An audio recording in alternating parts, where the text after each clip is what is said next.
Selena, Pablo's secretary, and I were kidnapped together. The police located the hideout, and in desperation, the kidnapper pointed his gun at us, forcing Pablo to choose one. In front of our child, the man I'd been married to for years chose the other woman without hesitation. A gunshot rang out. Our son screamed, "Mom!" Everyone thought I was dead. When I opened my eyes, all I saw was Pablo clutching the bleeding hole in his chest, collapsing into a pool of blood. Chapter 1. Another shot. Before the police could intervene, the kidnapper shot himself. I broke free from the ropes and rushed to Lucas, pulling him into my arms. "Lucas, don't be afraid. Mommy's here, next to us." The other woman threw herself sobbing over Pablo's corpse. Amid her dramatic wails, I saw a faint silhouette rise from Pablo's body, forming his ghostly image, floating midair,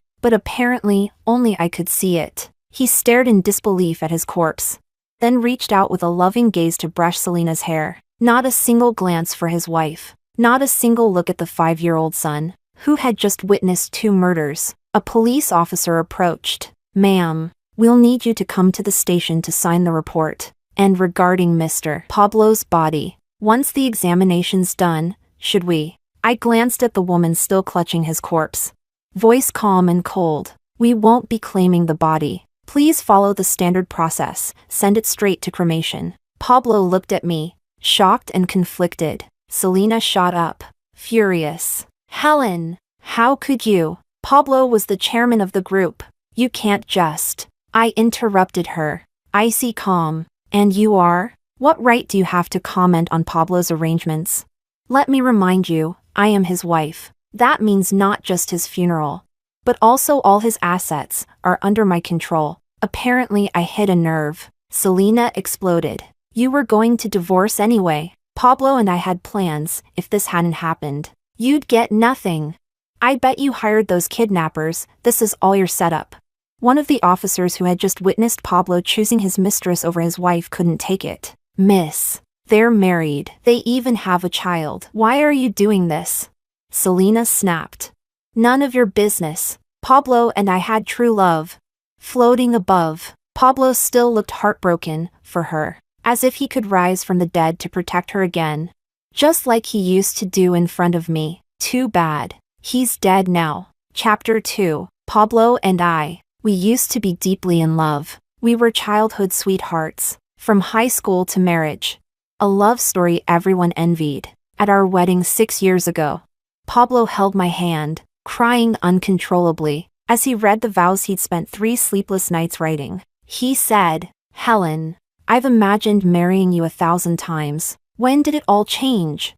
I no longer remember. Maybe it started when he began forgetting every holiday, every anniversary. Maybe it was the increasingly late nights at work, the growing indifference, the impatience. So when I, pregnant and exhausted, caught him fooling around with Selena in the office, it hurt so much I nearly passed out. But honestly, I wasn't surprised. I didn't divorce him immediately, because the company we co-founded was still in his hands. For the sake of my child, I needed money, so I endured. I endured Selena's fake smiles and backhanded provocations, endured Pablo's harsh words, his cold disdain, and finally, God didn't disappoint me. The time came. He may have been useless alive, but dead?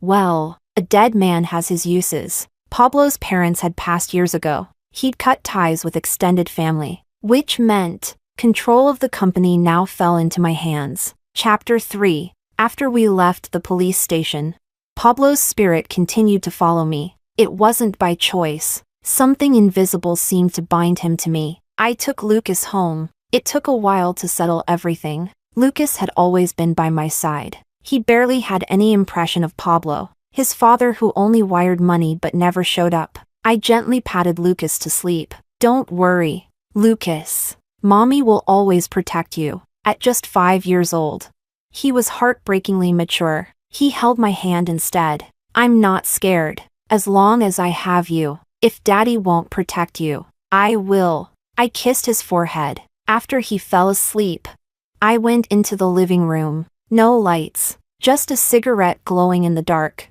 In its flicker, Pablo's ghostly figure appeared and disappeared. He muttered, "You call yourself a mother?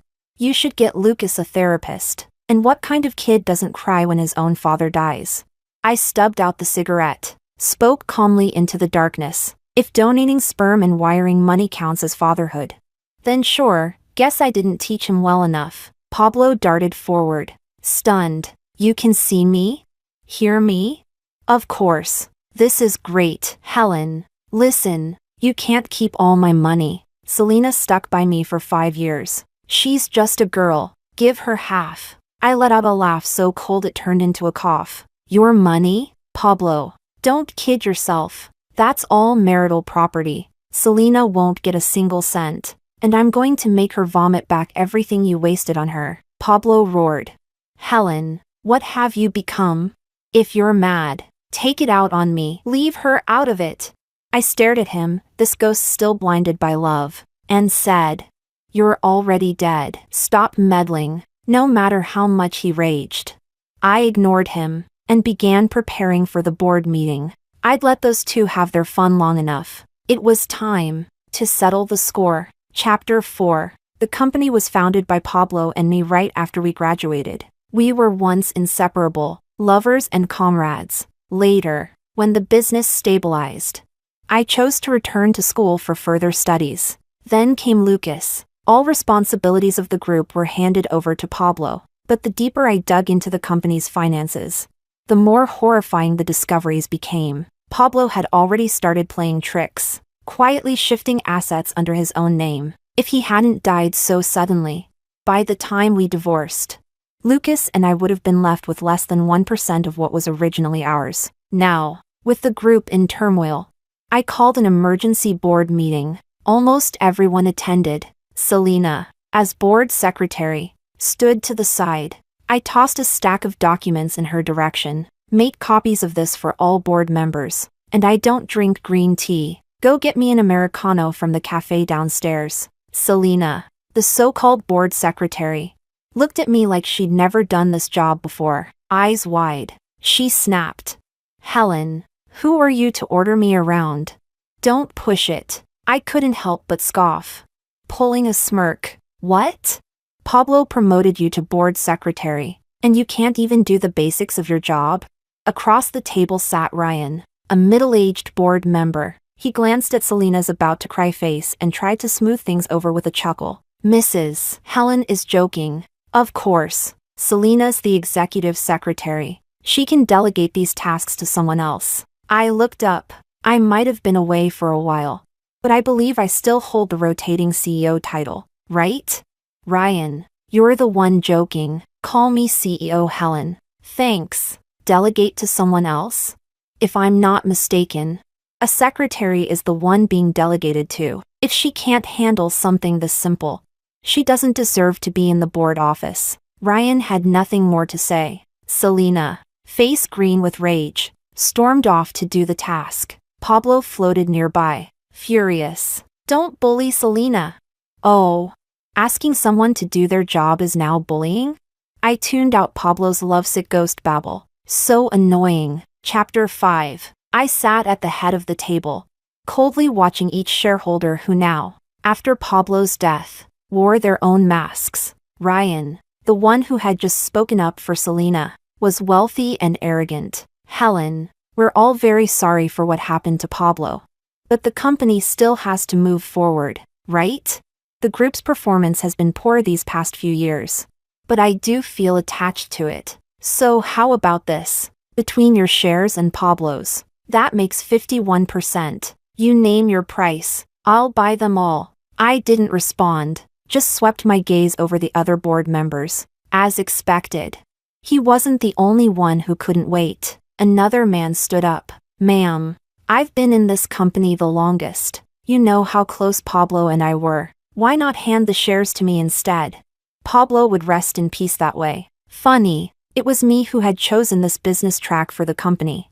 The very one now leading the market. The one bringing in all the profits. But clearly, these old men had forgotten who the real expert in this field was. I calmly took a sip of my coffee, then slowly opened my mouth. "Oh, Who said I was selling?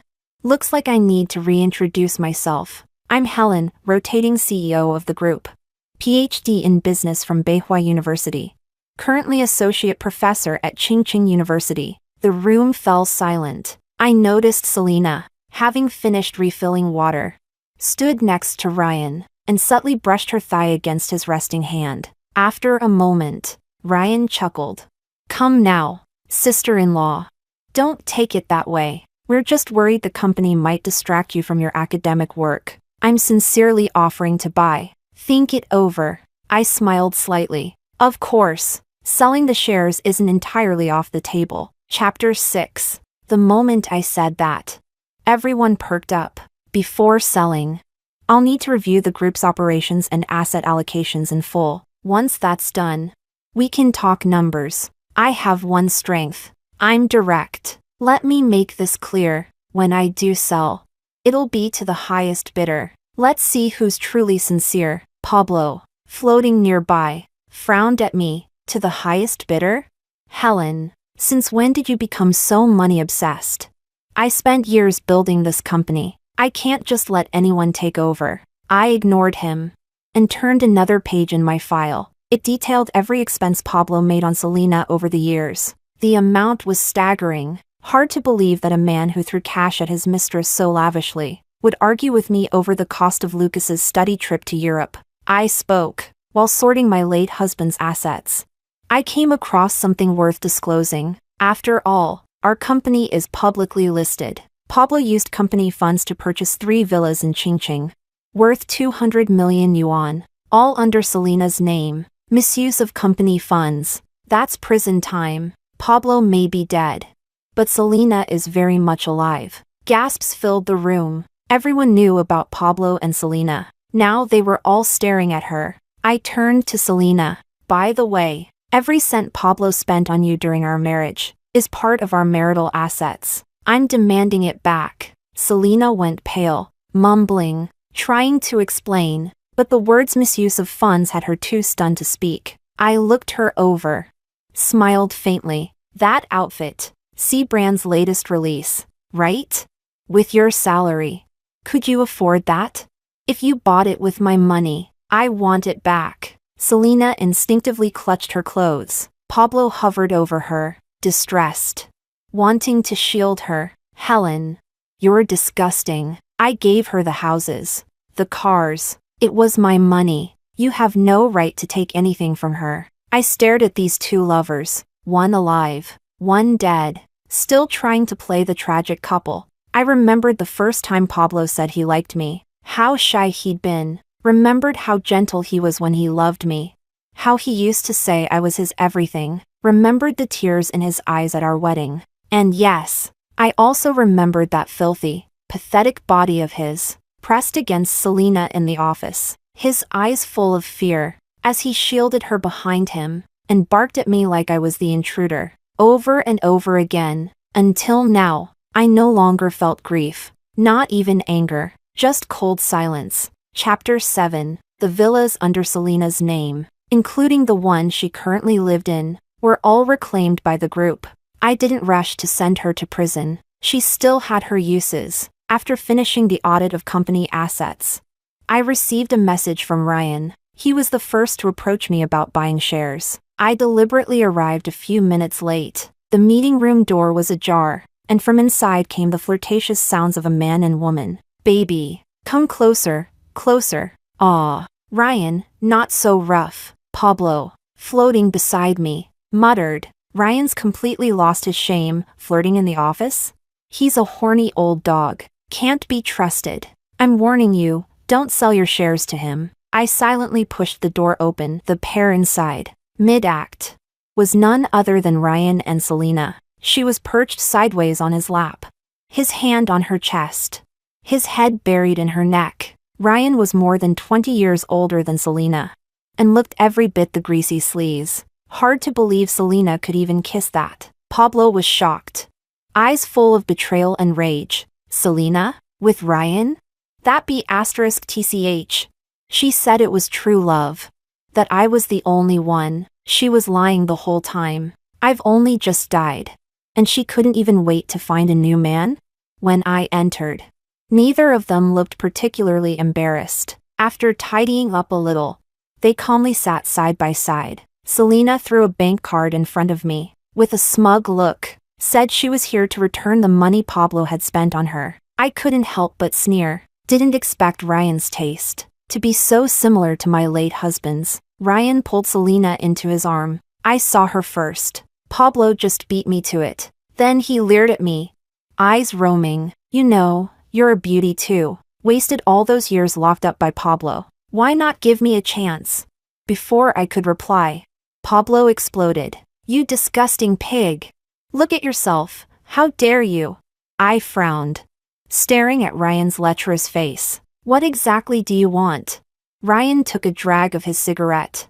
Unbothered. I want your shares. Name your price. 50 billion. Are you f***ing kidding me?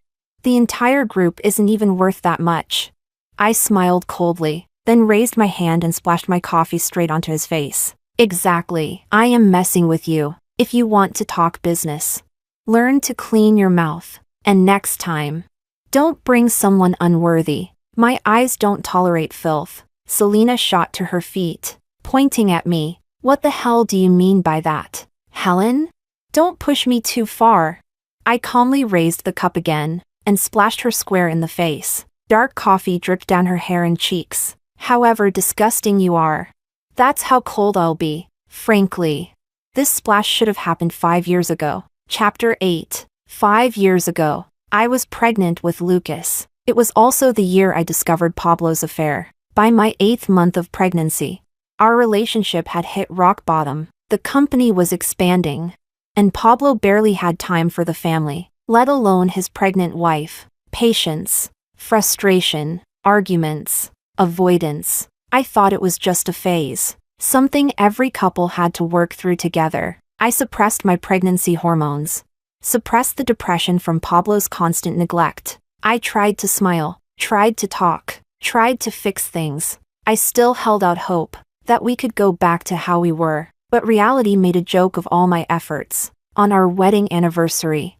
after going alone to a prenatal checkup, I bought a gift and rushed to the office to surprise Pablo, only to be met with something that shattered me completely. Outside his office, I saw Selena half undressed, straddling Pablo's lap, while his hands roamed freely across her body. Baby, what if your wife finds out? Her? She's dumb as a rock now that she's pregnant. She believes everything I say. She'll never find out. Aw, easy. That hurts. Shoo, you're way better than her. She's getting fatter every day, and keeps nagging me. I can't even feel like a man at home anymore. I pushed the door open with trembling hands. I hadn't even spoken when Pablo sprang up in panic, rushing to cover Selena, as if I was the intruder. I nearly passed out from the rage, but for the child in my belly, I fought to keep my emotions in check. I coldly scolded Pablo, but not only did he show no guilt, he had the audacity to criticize me right in front of Selena. Helen, why do you always act so superior?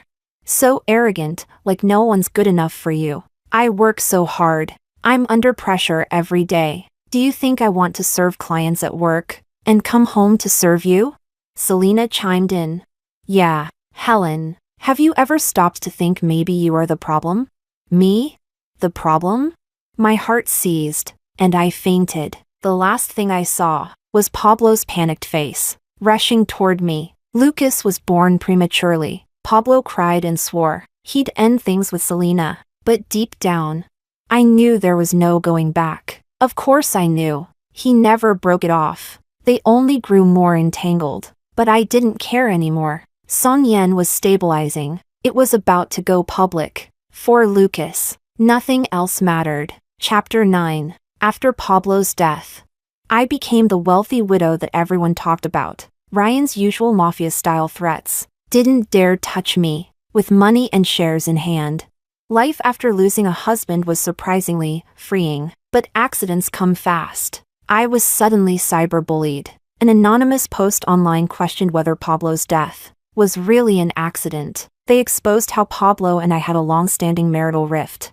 Even uploaded video clips of our arguments. and screenshots of Pablo's life insurance policies. Heard the CEO of Songyan died.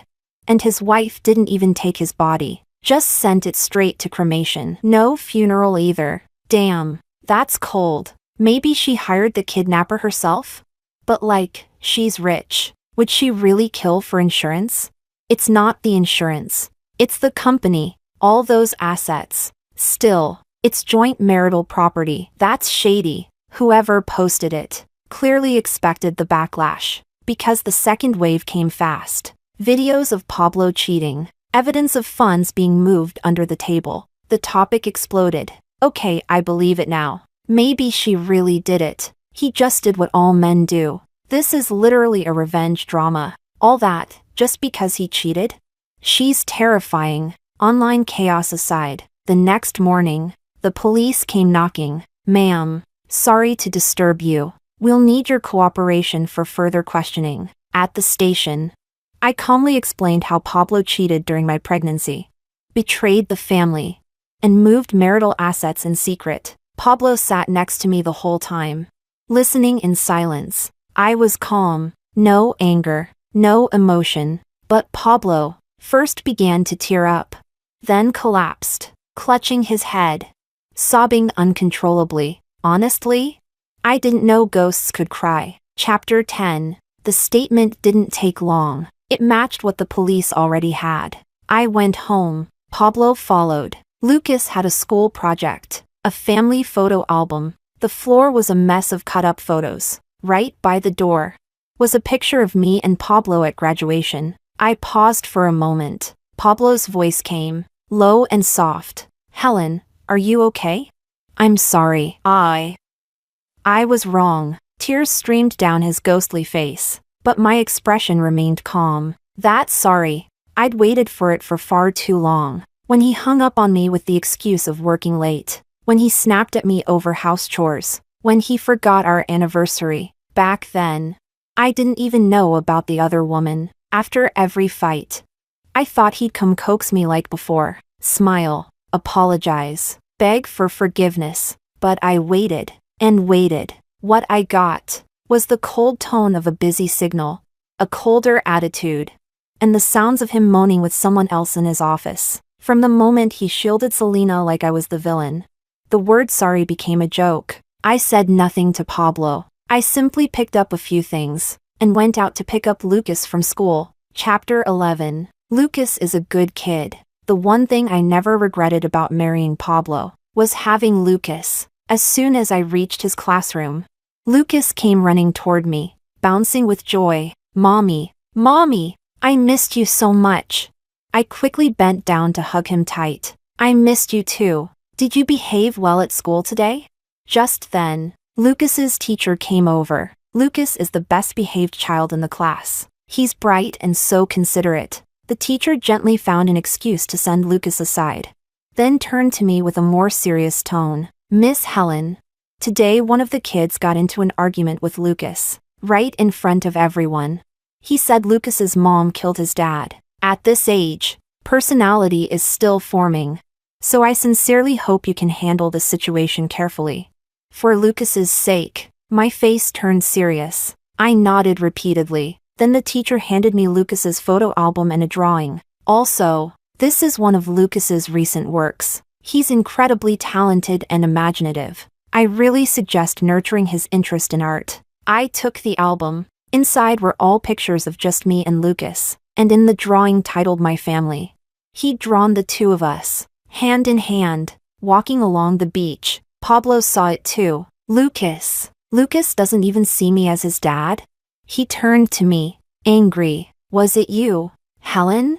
Have you been telling him to think this way? I looked him straight in the eyes. Do you even know what grade Lucas is in this year? Do you know his favorite color? What he loves to eat?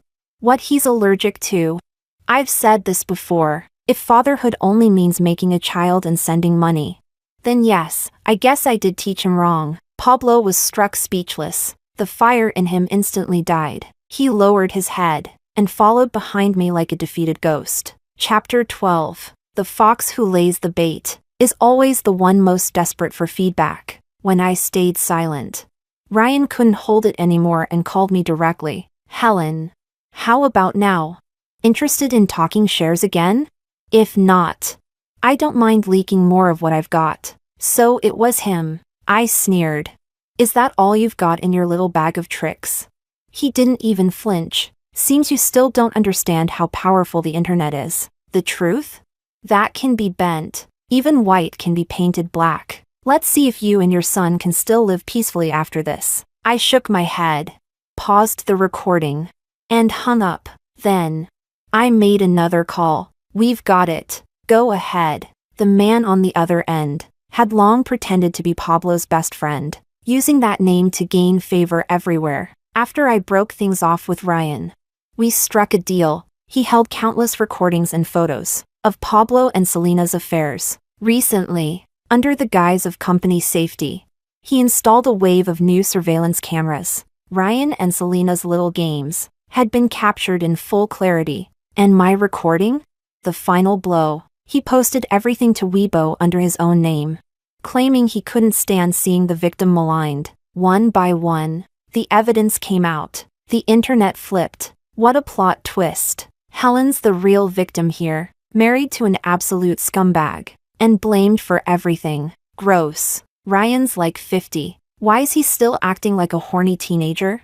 My poor eyes. Selena, homewrecker turned vengeful stalker. Ryan, shameless pervert who'll do anything for profit. And Pablo, the worst of them all, cheating on his pregnant wife. As for Lucas and me, our names and faces were intentionally kept out of it. Chapter 13. Another shareholder meeting. This time, Ryan didn't show up. Instead, his wife did. No, ex-wife. Ryan had only ever gotten where he was because of her family, all that wealth and status.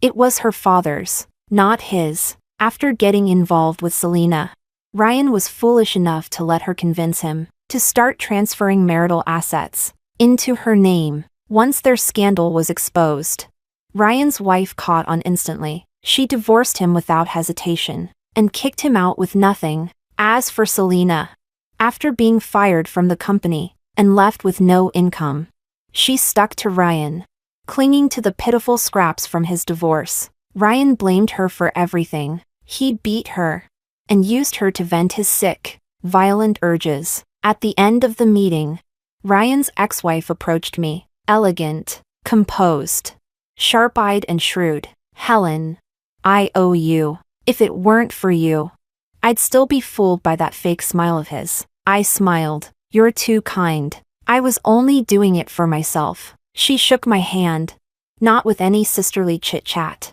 but straight to the point. You've resigned from Songyan and sold off your shares. What are your plans now?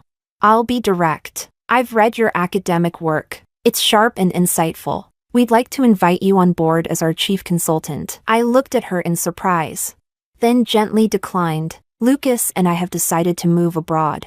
I'm afraid I must turn you down. She laughed openly, didn't press the issue, just patted my shoulder, and left. As I walked out of the building, I reflexively turned to glance back. Pablo, who used to follow behind me like a shadow, was nowhere to be seen. The bright sunlight reflected off the tall glass walls, so dazzling I couldn't keep my eyes open. Just like that day, when Pablo and I, hand in hand, scouted this building for our future company. So many years had passed. The sun still hangs in the sky, but everything beneath it has changed. Mom, hurry up or you'll get sunburned.